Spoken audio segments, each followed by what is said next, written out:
कर्म एवं कर्मफल मीमांसा 9वां अध्याय कर्म स्वतंत्रता। मानव योनि कर्म योनि है।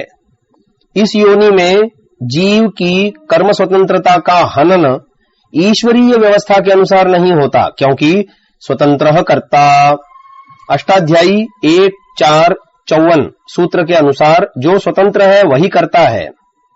जीव की कर्म स्वतंत्रता के संबंध में सांख्य दर्शनकार महर्षि कपिल जी कहते हैं, अहंकार कर्त्राधीन कार्य सिद्धिर नेश्वराधीन प्रमाणाभावात।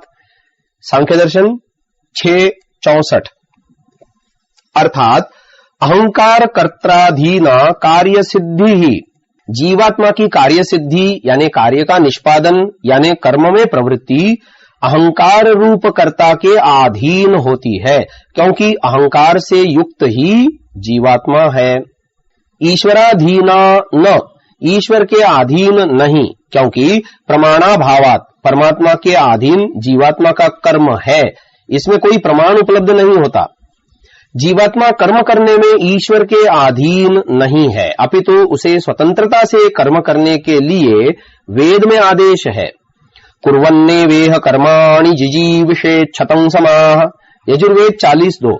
कर्मों को करते हुए 100 या अधिक वर्षों तक जीने की इच्छा कर।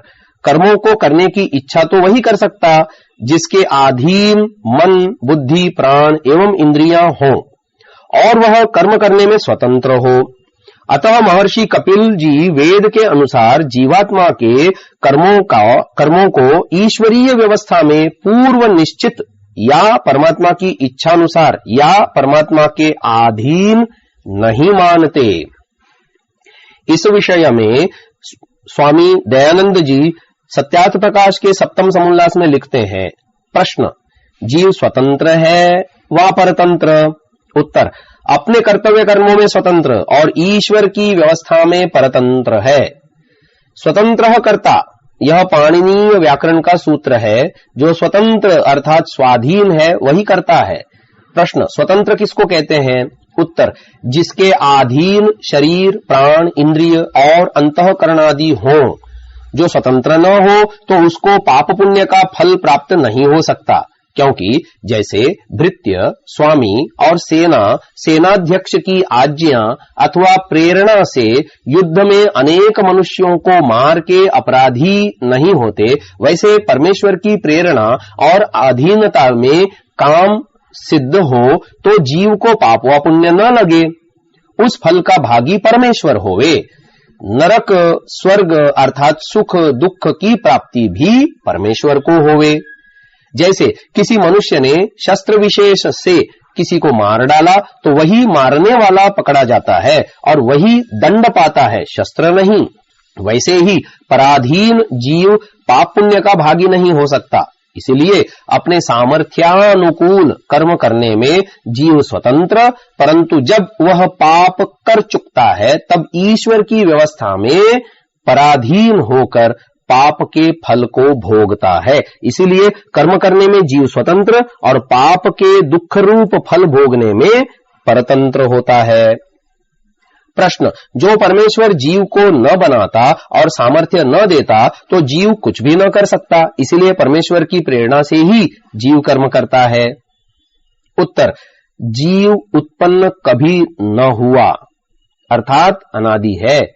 जैसा ईश्वर और जगत का उपादान कारण नित्य है और जीव का शरीर और इंद्रियों के गोलक परमेश्वर के बनाए हुए हैं, परंतु वे सब जीव के अधीन हैं। जो कोई मन, कर्म, वचन से पाप पुण्य करता है वही भोगता है, ईश्वर नहीं। जैसे किसी कारीगर ने पहाड़ से लोहा निकाला, उस लोहे को किसी व्यापारी ने लिया, उसकी दुकान से लोहार ने लेकर तलवार बनाई, उससे किसी सिपाही ने तलवार ले ली, फिर उससे किसी को मार डाला। अब यह जैसे वह लोहे को उत्पन्न करने, उससे लेने, तलवार बनाने वाले और तलवार को पकड़कर राजा दंड नहीं देता, परंतु जिसने तलवार से मारा वही दंड पाता है। इसी प्रकार शरीरादि की उत्पत्ति करने वाला परमेश्वर उसके कर्मों का भोक्ता नहीं होता, किंतु जीव को भुगाने वाला होता है। जो परमेश्वर कर्म कराता होता तो कोई जीव पाप नहीं करता, क्योंकि परमेश्वर पवित्र और धार्मिक होने से किसी जीव को पाप करने की प्रेरणा नहीं करता। इसीलिए जीव अपने काम करने में स्वतंत्र है। जैसे जीव अपने कामों को करने में स्वतंत्र है, वैसे ही परमेश्वर भी अपने कर्मों को करने में स्वतंत्र है। इन प्रश्नों के उत्तर में महर्षि दयानंद जी ने बिल्कुल स्पष्ट किया है कि जीव कर्म करने में स्वतंत्र है, परंतु फल भोगने में ईश्वर की व्यवस्था में परतंत्र है, क्योंकि अगर परमेश्वर की प्रेरणा और अधीनता में काम जीव करे तो उन कर्मों के फल का भोक्ता परमेश्वर होगा, न कि जीव। प्रश्न, क्या परमात्मा प्रेरणा नहीं करता? उत्तर, परमात्मा किसी को अच्छा या बुरा कर्म करने की प्रेरणा नहीं करता, बल्कि वह जीवात्मा को उसके द्वारा किए जाने वाले इच्छित कर्म के शुभ या अशुभ होने का संकेत मात्र करता है। महर्षि दयानंद जी सरस्वती सत्यार्थ प्रकाश के सप्तम समुल्लास में लिखते हैं, और जब आत्मा मन इंद्रियों को किसी विषय में लगाता व चोरी आदि बुरी व परोपकार आदि अच्छी बात के करने का जिस क्षण में आरंभ करता है, उस समय जीव की इच्छा, ज्ञान आदि उसी इच्छित विषय पर झुक जाते हैं।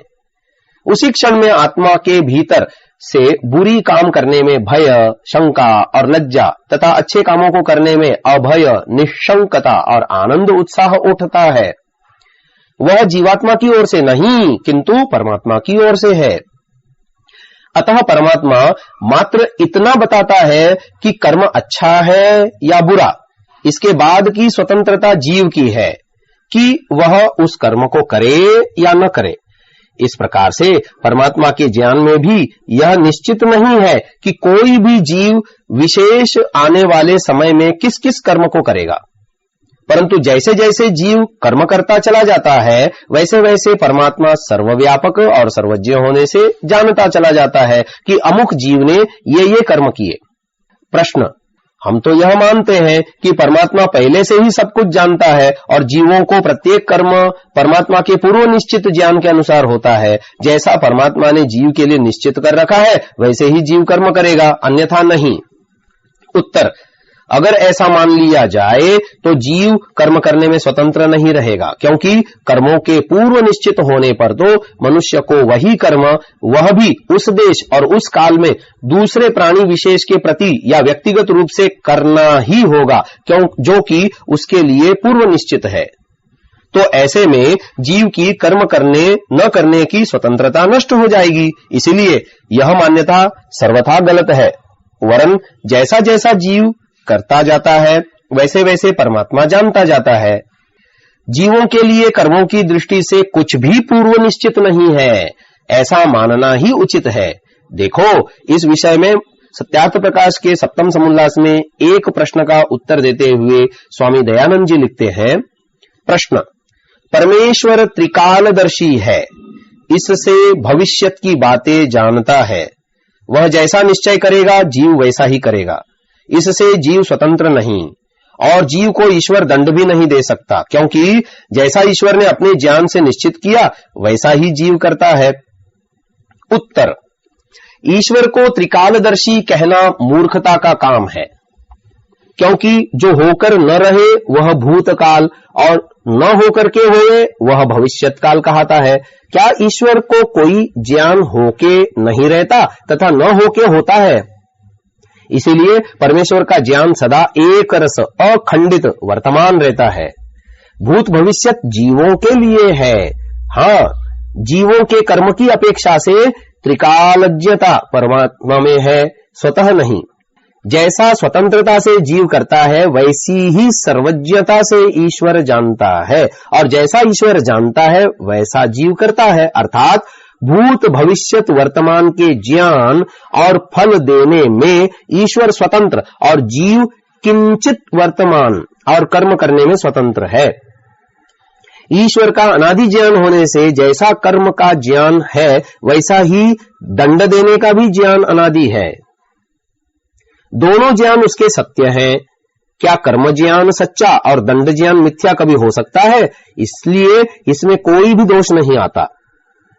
इस विषय में यह समझना भी आवश्यक है कि परमात्मा किसी भी मनुष्य को कोई भी कर्म करने में किसी प्रकार की सहायता या सहयोग नहीं करता और न ही अपने किसी कार्य को करने के लिए किसी प्रकार का सहयोग या सहायता जीवों से लेता। हां, मनुष्य को कर्म करने के अच्छे या बुरे होने की शिक्षा हर कर्म का विचार मन में आते ही परमात्मा अवश्य देता है। इस शिक्षा के उपरांत मनुष्य के किसी भी प्रकार के कर्म यानी मनसा, वाचा या शारीरिक करने के लिए कोई भी व्यवधान ईश्वर की ओर से नहीं होता। उपरोक्त प्रकार की शिक्षा भी किसी प्रकार का व्यवधान नहीं है। मनुष्य चाहे तो उस अच्छे या बुरे कर्म को करे या न करे, उस शिक्षा को सुने या न सुने, समझे या न समझे, क्योंकि जीव कर्म करने में स्वतंत्र है।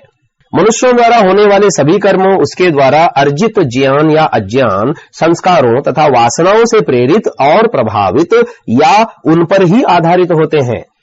यहां यह भी समझना आवश्यक है कि किसी भी मनुष्य द्वारा होने वाले बुरे काम पर परमात्मा किसी मनुष्य का हाथ पकड़कर उसे उस कार्य करने से रोकता नहीं है और न ही अच्छे काम होने पर उस कार्य को बलपूर्वक करवाता है। इसको वास्तविक जीवन की घटनाओं से समझा और जाना जा सकता है। इस लोक में कितने ही सुधारकों, सत्य उपदेष्टाओं तथा युग प्रवर्तक सन्यासियों को लोगों ने जहर देकर मार डाला, परंतु परमात्मा ने उन अपराधियों में से किसी का हाथ नहीं पकड़ा। शंकराचार्य को उनके अपने ही कपटी शिष्यों ने मार डाला। स्वामी दयानंद जी सरस्वती को उनके अपने ही रसोइये ने जहर देकर मार डाला। क्या परमात्मा ने किसी को रोका या उनको बचाने का कोई प्रयत्न भी किया? प्रश्न, अगर परमेश्वर जीवों के द्वारा होने वाले कर्मों को पहले से नहीं जानता तो वह त्रिकालज्ञ नहीं रहता। उत्तर, परमात्मा की त्रिकालज्ञता का अर्थ आप क्या मानते हैं? पूर्व पक्षी, परमात्मा तीनों काल में होने वाले हर कार्यों को पहले से ही जानता है। उत्तर पक्षी, क्या परमात्मा जीवों के कर्मों को पहले से जानकर या अपने इच्छानुसार करवा कर अपने ही दिए गए वेदोपदेश के विरुद्ध कार्य करता है? क्या वेदों में जीवों के लिए विभिन्न शिक्षाएं जो उनके कल्याणार्थ दी गई हैं उन्हें व्यर्थ माना जाए? क्योंकि सभी जीव तो परमात्मा की इच्छानुसार और उसके पूर्व निश्चित ज्ञान के अनुसार ही भविष्य में कर्म करेंगे। क्या परमात्मा को व्यर्थ की शिक्षा देने वाला कहा जाए? क्या परमात्मा पर इस प्रकार का आक्षेप करना उचित माना जाए? पूर्व पक्षी, नहीं। फिर भी यदि ऐसा नहीं मानते तो परमात्मा की त्रिकालज्ञता पर तो दोष आएगा। समाधान, वास्तव में हम लोगों ने त्रिकालज्ञता का अर्थ ठीक प्रकार से नहीं समझा है। त्रिकालज्ञता का अर्थ है कि परमात्मा अपने कार्यों के बारे में तीनों कालों का ज्ञान पहले से ही है, अतः परमात्मा त्रिकालज्ञ है। अर्थात सृष्टि की रचना, पालन, विनाश आदि जीवों के पाप पुण्य कर्मों के फल का ज्ञान जैसा पहले के कल्पों में था वैसा ही वर्तमान कल्प में भी है और वैसा ही आगे के कल्पों में भी रहेगा। इसमें किसी प्रकार का कोई परिवर्तन कभी नहीं होता। महर्षि दयानंद जी भी स्पष्ट रूप से लिखते हैं कि ईश्वर को त्रिकालदर्शी कहना मूर्खता का काम है। हां, जीवों के कर्म की अपेक्षा से त्रिकालज्ञता ईश्वर में है, स्वतः नहीं। प्रश्न, त्रिकालज्ञता का यह अर्थ आपका मनमाना है? उत्तर, महर्षि दयानंद जी सरस्वती ने सत्यार्थ प्रकाश के सप्तम समुल्लास में ईश्वर के सर्वशक्तिमान होने के बारे में इसी तर्क को अपनाया है। उनका कहना है कि सर्वशक्तिमान का अर्थ यह नहीं है कि ईश्वर जो चाहे सो करे, क्योंकि ईश्वर अपने कार्यों के करने में किसी की सहायता नहीं लेता, अतः सर्वशक्तिमान है। इसी प्रकार त्रिकालज्ञता के बारे में भी समझना चाहिए, अन्यथा परमात्मा पर वेद में मनुष्यों के लिए व्यर्थ की शिक्षा देने का आक्षेप आएगा। प्रश्न, अगर जीवों के कर्मों को पूर्व निश्चित या ईश्वर इच्छा से न माने तो सभी जीव अपनी इच्छानुसार कर्म करेंगे, जिससे परमेश्वर के ज्ञान में हर क्षण परिवर्तन जीवों के कर्मानुसार होता रहेगा। इससे परमात्मा का ज्ञान एक रस नहीं रहेगा, परंतु दूसरी ओर परमात्मा का ज्ञान अपरिवर्तनशील कहा गया है। अतः कर्म स्वतंत्रता के सिद्धांत को मानने से परमात्मा के ज्ञान को परिवर्तनशील मानना होगा। क्या यह सिद्धांत हानि नहीं होगी? उत्तर, परमात्मा का अपने कार्यों के बारे में ज्ञान अपरिवर्तनशील है। उसमें तीनों कालों में किसी प्रकार से कोई परिवर्तन नहीं आता। इस पक्ष में परमात्मा यह जानता है कि कोई भी जीवात्मा अधिक से अधिक कितना शुभ या अशुभ कार्य कर सकता है। अतः जीवों के समस्त कार्य परमात्मा की ज्ञान की सीमा में ही आते हैं।